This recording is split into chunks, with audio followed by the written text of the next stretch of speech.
Hi, and welcome to the Internet Marketing Podcast from SEO, where we do unknown secrets. Yeah, something like what he said. You know, sometimes when you start wrong, it's just like, oh man. Let's try that again. Hi, welcome to the SEO Podcast, Unknown Secrets of Internet Marketing, where we teach you how to do internet marketing for your website. You are watching the most popular SEO podcast on iTunes. We happen also to be the most popular internet marketing podcast on iTunes. Mm-hmm. My name is Chris Burris. Okay. And we have a camera adjustment. Yeah. Twist, angle, if you need to. There you go. All right, cool. And I'm Charles Sewell. Yeah, your internet marketing specialist. We usually don't have a camera adjustment, and it's like throwing us all off. Clearly, it wasn't my poor intro. Yeah, that had nothing to do with it. The fact that we started off wrong. All right, as always, a tip from our previous podcast. The camera up. And yeah, I said, look, I'm fired. Like, I can't do any more behind the scenes, get an announcer. The tip from the last podcast. Remember that e-commerce websites present a specific set of SEO challenges. The nice part is that many of the solutions automatically propagate to the rest of the site. Yeah. Right? So go back and listen to the podcast. That's podcast number 145. We talked almost exclusively about e-commerce sites, the SEO challenges that e-commerce sites have. And yes, there are some advantages because there are plenty of advantages, plenty of disadvantages. One of the advantages being, Google base, and we didn't dig too much into that then. Right. But the fact that you easily submit your products into Google Shopping Network, right? Which is a form of SEO, and that's the quickest way to get your products out there. Some of the disadvantages were duplicate content issues and things like that you tend to run into. Because not only do all of your descriptions seem to be similar, all of your competitors who sell the same products also have the descriptions you manufacture. Right. And so those are some of the issues you run into with an e-com site. Yep. Go back, listen to podcast number 145. Do remember, do not forget that we are your friendly, local, neighborhood, top position snatchers. Yes. And our mantra is, do not be a douche. Do not be a douche, kind sir. Don't be a douche. Yeah, don't be a douche. If you are sitting in front of some sort of electric device, which, by the way, we know that these sound signals are getting to you from some sort of electric device. Mm-hmm. If that's not just an iPad, if it's actually got a more sophisticated iPod, if it's got a little more sophisticated CPU behind it, go ahead and tweet right now. Check what I always forget. What do they tweet? Hashtag SEO Podcast 146. That's your tweet. Or Facebook it, G+ it, however you want to do it. Make sure you tag us in it at E-Webstyle, and that way we can retweet it, respond to it, interact with you, and get to know you socially. I got a review. Look at this. Got a review? Paper waggling around. I got a review. That's like a hollow. Yeah. A hollow tear. Yeah, it's a tear with the tear coming out of it. Tear. Because it's a bad review. So first off, how did this happen? In this particular case, it was a guy by the name of Houston went on to iTunes. He created an iTunes account. Mm-hmm. He submitted a review, and then we actually reached out back to him, of course, because of the content of this review. So here we go. Couldn't deliver on free website analysis. That's the title. It's 1 star. Ouch. Ooh, that's like kick my in the shin. Kick in these. That's kicks. Yeah, kicks. These guys are great on the podcast, but when I filled out their free website analysis, they couldn't deliver. They sent emails saying they would call tomorrow 2 weeks ago. And I'll tell you, we don't like truly bad reviews, right? Yeah. We don't like them because, of course, it's critical, and we don't want to be in a position where people are giving us bad reviews. We like them because it allows us to improve. Mm-hmm. In this particular case, I was a little upset because he says these guys are great on the podcast, and we kind of felt this wasn't the right forum for this particular complaint. Frankly, we as a company did drop the ball. We actually had some staff moving, if you will. And so a couple emails got lost, a couple kind of trails, customer trails or potential customer trails. In this particular case, a website analysis trail got lost. I reached out to him. I actually spoke with him this morning. His website is clarinetfingeringcharts.net. And even after a 1-star, we're going to share that information, clarinetfingeringcharts.net. Had a good conversation with him, basically got the meat and potatoes of an analysis out of the way. He said he was in the process of going back and changing the review. And at the same point, we're not perfect. It's what we do when mistakes are made that makes us a good company. Yeah, we address those mistakes and move forward. And keep on moving on. All right. Let's do a little bit of news. It was kind of a slow news day. I mean, I was having a hard time finding stuff. I saw something really that I thought was pretty cool.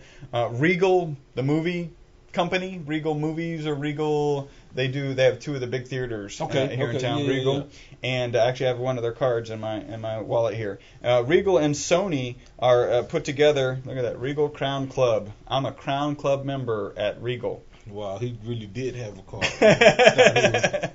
Just messing. Yeah, sure. You and your Regal card. I don't have a Sony card. Okay. Unfortunately, Sony, you're welcome to send me any sort of Sony credit card with the $5,000 limit. That I don't have to pay. That didn't. Damn, it was going so good. They're bringing subtitled glasses to movie theaters. Subtitle glasses. So I thought this was just kind of cool because last week we mentioned the Google glasses, not Google goggles, but Google glasses, and so it's kind of cool because everybody don't need to see the subtitles. Yep. And sometimes they're distracting. I don't know. They're very distracting because there is it's not possible to read it and watch it. You get it takes me a while.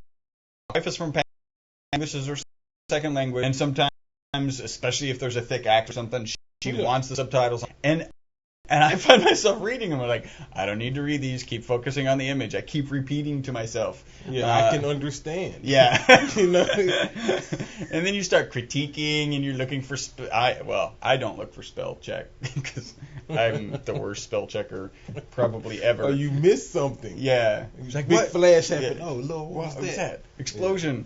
Yeah. And then you see explosion. Oh, good. I didn't miss it. Thank you for the text. So I think it's kind of cool. And who knows? It probably won't be too long until that's something that your Google Glasses you could actually subscribe to in a movie theater, and boom, all done. I saw something this week. I was at my improv show on Saturday, and a couple of the guys started talking about Stephen Colbert and an interview that he did with Neil DeGrasse. And I may be mispronouncing that. It's a DeGrasse if it's French. And Neil, I don't know anything about him, and is a what's the right term? Cosmetologist? No. He does makeup? No. Okay. Cosmologist then. So is focused on the stars and the cosmos, astrophysicist, and and all this, and is tends to sit around and think about. I think he's probably on a couple presidential advisory boards and talks about science and education. And I'll tell you what, he in this particular interview gave to speak passionately about the Big Bang sounds odd, right? Yeah. Like one of the terms he uses, as it exploded its enriched guts across. I mean, it was so poetic for a description of the Big Bang Theory, right? Yeah. And he's just unbelievably passionate about the subject matter that he's an expert at. Which you should be. And there's one thing that he says that is really funny, and I have a lot of empathy for this. So he grew up in the city, and he remembers specifically at age 9 going to the planetarium, and they shoot all the lights up there, and he's from the city where there are only 3 stars, and and they're actually in the limos driving by. And he looks up, and his first thought was, well, yeah, right. Yeah, right. Yeah. Nah, that. And then he went out in the middle of nowhere, and he was like, wow. And he admitted that now he can be on the most remote places on the planet, on the highest peaks, the most beautiful places you can imagine, and he'll look up and he'll go, yeah, looks exactly like the planetarium. And my kind of parallel for that was when I had to get glasses, and the first thing when I put on glasses, I was like, wow, everything looks like a painting. Right? Because on a painting, you're close and you can see the leaves that an artist has put on a painting. And then you put on, and for me, without glasses, everything's a green blur. Yeah, you couldn't right? see. And then I put them on. I'm like, wow, there are leaves on that bush over there. It's just like a painting. Welcome. Yeah, welcome. Wow. Yeah, so that's funny. Yeah, that was it. It's long. It's like an hour and 20 minutes. You know, I really like Stephen Colbert. He's really top notch. And Stephen was actually out of character. He plays a very specific character, and he was interviewing. I mean, he's funny and still has all the quips that he usually does, and really wasn't that whatever ultra stereotypical conservative pundit that he is on. Yeah. So It was good. Worth checking out. So that is our news and our tip. So okay, cool. And it looks like you got right through the Geno time limit. Look at that. Boom. So today we want to talk about SEO versus PPC, right? And this is a concept or a competition, if you will, that I'm pretty sure if you're watching this podcast or listening to this podcast that you've heard before. And the big question is, which one should I do?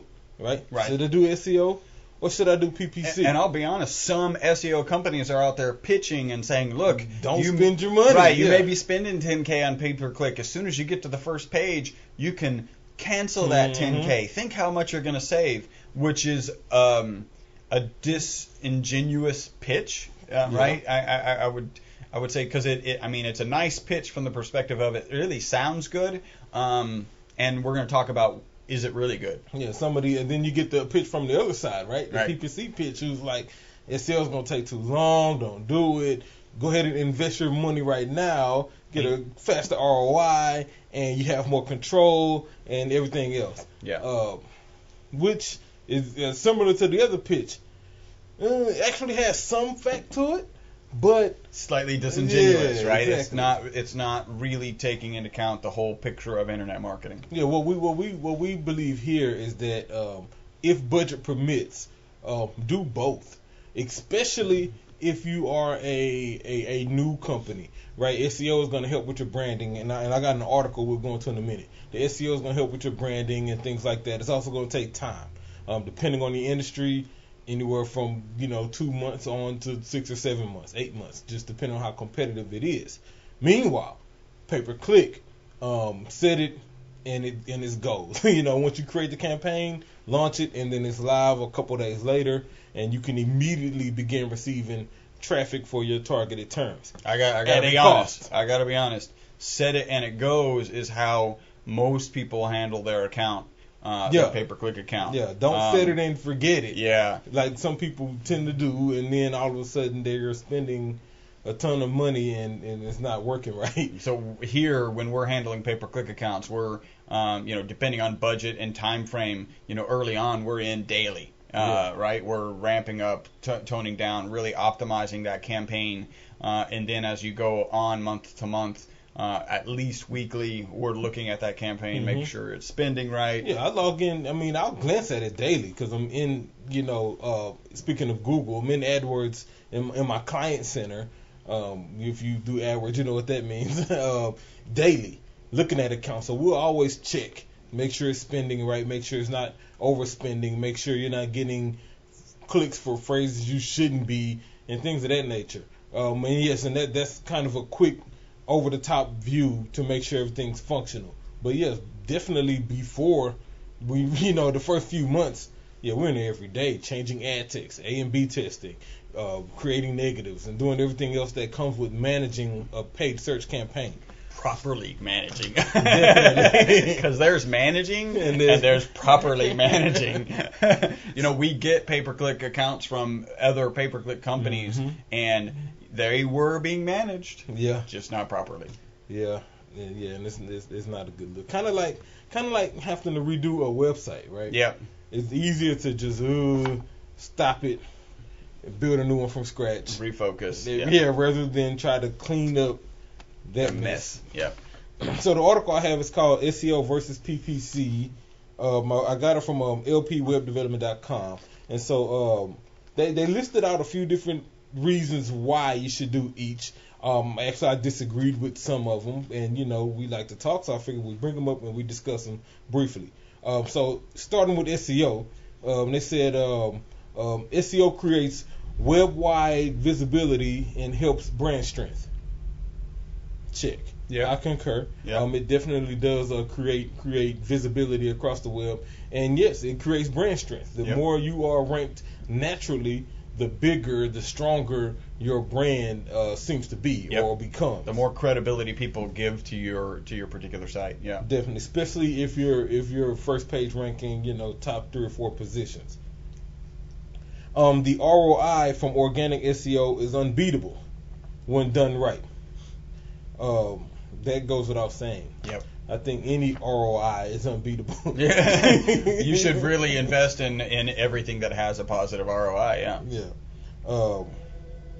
This one here says SEO is very slow when compared with PPC, or at least the best SEO is. I agree. Yeah. SEO, like I said, it can be slow. It's a time-consuming process. But what I think one of the things we do here to kind of expedite that process is when we do keyword research, for example, which is kind of the fundamental basis of both forms of search marketing. Right.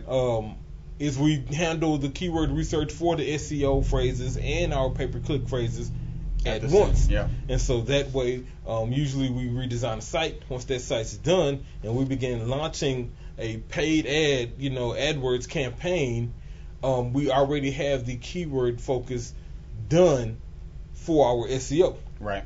And then I can use the PPC to kind of revamp that, see what's working over there, see if I need to maybe start optimizing for these phrases or whatnot. And so that way, when we do launch, we can launch the campaign and immediately dive into SEO at the same time. Right.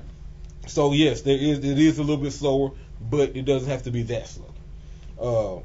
SEO is a waste of money when done wrong. Check. As with most things. Everything is, if you do it wrong, it's probably a waste of money. Yeah, definitely you don't want to go optimizing for the wrong phrase. Yeah. That's the first and biggest mistake. The phone call we get where maybe we're pursuing somebody and they're like, oh no, my website's already on the first page of Google. For what? Chris Burris's computer repair service. Yeah. You know what? If you didn't show up for that, you got a whole. You don't have a website. That's really all it takes is being in the game to nail a phrase like that. So you unfocused, unproperly focused SEO, not good. Well, and then to add to that, sometimes you have to take that step back because it is fixable. I mean, especially when dealing with clients and their businesses. I mean, we had a client, we actually still have a client right now, and they do glass replacement. Right. Windshield replacement. And one of their phrases that their clients ask for on the phone is auto glass repair. And so they really wanted to rank for that phrase. We did some research. I said, I don't know. I don't think you should go for repair. You should go for replacement. No, Charles, we want to go for repair. Okay. Repair ended up bringing in tons of clients who wanted scratches repaired and chips repairs, and that's not what they do. Right. They do replacement. Right. and so, it took that lump, right. That frankly took 2 months to find out that this is really not what we should be targeting. They needed to answer enough calls of people not interested in replacing their windshields, actually interested in a $20 repair that they don't focus on. Yeah. To say, okay, you were right. Turn that off. And this SEO can't just turn it off. Right. I can go and change it, re-optimize that page, change some terms, and then over time, hopefully you'll keep that same ranking, but for a different phrase. Yep. Bad SEO hurts the site and the business. Duh. Because it does. It really does hurt the business. The last thing you want to do is be ranking for the wrong thing. Let's see. Let's go into the PPC stuff. It says PPC gets results fast, certainly within a month. I think this goes back to what you said earlier. If it's done right. Yeah. Because you can get the wrong type of results fast. As an example, while doing the SEO for windshield repair, we were also doing pay-per-click for windshield repair. Same kind of thing. They got the wrong results really fast. Luckily, now here's one of the benefits to PPC. Luckily, with pay-per-click, when managed right, then that's just an ad group, or that's just a set of phrases that I can go pause and or delete immediately, and then you stop the bleeding. Right. In regards to SEO, that page has been indexed. It's been ranked. It's in Google's search index. Yeah. So I can't just go turn it off. I have to go. I was just thinking about that. We could actually turn it off, but it's so much effort to get to that first spot. You don't want to turn it off, right? It's not something that you can turn off today and back on tomorrow. Yeah. It's something that normally you turn it off, which would be changing content or removing the page literally from the web. And that would severely impact any the rest further of your site optimization and the rest of your site. Because you end up with a 404 page, or a page can't be found in the Google index, and that's not a good look at all. That'll affect the rest of your optimization, the rest of your pages, and everything else. Let's see here. PPC is quick to retarget and agile in many ways. I concur. Especially with the retargeting.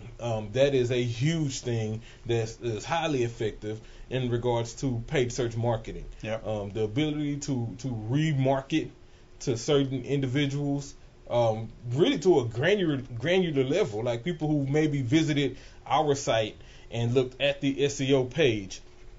We can show them specific ads. I can remarket to them on different sites that's not ours and show them SEO specific ads. Yeah. And so it's really cool. It's a great feature. Glad Google did it. But it you have to know how to do it. Yep. If you set it up wrong, then you'll be displaying ads everywhere, and you'll plummet your budget pretty quickly. Yeah. And so definitely take advantage of it, or hire somebody who can to take care of that for you. Which goes into this next one. PPC is the fastest way to lose money when badly run. Yes, it is. I think of our AC client. Yes. Turn it off. Turn it off. We get that call. Turn it off. I gotta go. Had an AC client, and one of the things we do here, we try to be very transparent in regards to our AdWords. A lot of our competitors and other companies want you to pay them, and then they handle it, and you don't really know what's going on in Google, how much is you spending, how much are your keywords costing, what's really happening. We allow our clients to have logins and access to the AdWords campaign. Look at it, see what's going on, see what's happening. As a matter of fact, see when the last time I logged in, and see the changes I made. But that comes with the responsibility. This particular client, since the billing was on his card, he had the option to make changes. And he did. But what he didn't do was make the change right. He turned on what Google calls a display network and ramped up his budget, thinking because it was extremely hot outside, he would get a whole bunch of leads. And he went from spending $400 a day to spending $5,000 a day. $5K. And so in 3 days, and he did it on the weekend. And so by Monday, when we got back to the office, turn it off, Chuck. Oh my God, I just paid $10,000. What's going on? And now, luckily, he did get a few full installs out of it, so he was able to kind of break even. Had a positive ROI on it, yeah. But yeah, you can lose money if you don't handle it the right way. Let's see here. Site owners often believe they can do PPC, but tend to do it badly unless they've had professional training. Yeah. So, and then you know what? We get that a lot. Most of our new clients, they come in, they've had an experience with AdWords, they know it works because they made some money, yep. But they know it's not performing optimally. Right. And so they come in and we'll go and revamp it, refix it, change it, and get it back up to par. It's being managed, it's not being properly managed. Exactly. So, I mean, I would say in closing, if you can do SEO and PPC at the same time, do it. Do it. Even if you have to start with a smaller budget, it's one thing to get ranking, it's another thing to get clicks, right? Clicks turn into traffic, traffic turns into business. ranking can turn into traffic as well if you're ranking for the right phrases. And so I would say, especially if you're a service provider, let's say like a plumber or somebody like that, who can provide a service that doesn't have a long sales process, right? Call, you see a price, you get a quote, and they will contact you. PPC works great because it's the quickest way to get their response. If you are a little bit longer sales process, let's say you are consulting for HR companies or human capital, right? Or you're an attorney or something like that, then PPC may not be the best way to go because your cost per click is going to be extremely high, and it won't turn into a direct sale. It's going to require some meetings and another conference and some other stuff, and it's probably not the best way to spend your money. Do SEO. Yep. But if you can, do both. So that's SEO versus PPC. Any blank stare? A little bit of blank stare. I'll do my little bit of blank stare. Okay. Yeah, that was just a little bit. Good. This blank stare is at a guy I actually worked with at Stompernet a while ago. A guy named Dan Thies. Right. Like, huge SEO guy, knows his stuff. I mean, big guy, right? So you heard about the negative SEO.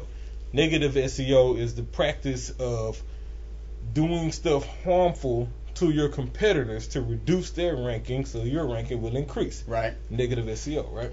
So Dan commented on that, and he made a tweet. He actually sent out a tweet to Matt Cutts about the algorithm change. They made a change that kind of penalized a lot of blog networks and this and that they felt were open forums for people to do negative SEO, right? He sent the tweet. Matt tweeted back something along the lines of, "Oh, so you caught that? Blah blah blah blah blah. We're doing the best we can to reduce the amount of spam and this and that." 2 days later, Dan loses all his ranking. and the reason was, according to Matt, was that his site had spam on it. The links were bad, all of this, and so he was a victim of what he commented about. Oh wow! So, yeah, stare. Yeah, Dan, good job bringing that out. First off, he took some boldness to even say that. Yeah. And unfortunately, you paid the consequence for that. But good luck with that. All right, you have been listening to the most popular SEO and internet podcast on iTunes. Because of you, and you right there. And everyone, please help us out. Go to our you know what? You can stalk us. And the way you stalk us is by going to facebook.com/E-Webstyle, twitter.com/E-Webstyle, youtube.com/E-Webstyle, podcast at e-webstyle.com. We really appreciate you guys listening. Go ahead and submit a review somewhere, good or bad. We're an open book here. That's our policy. Until the next podcast, my name is Chris Burris. Charles Lewis. Bye-bye for now.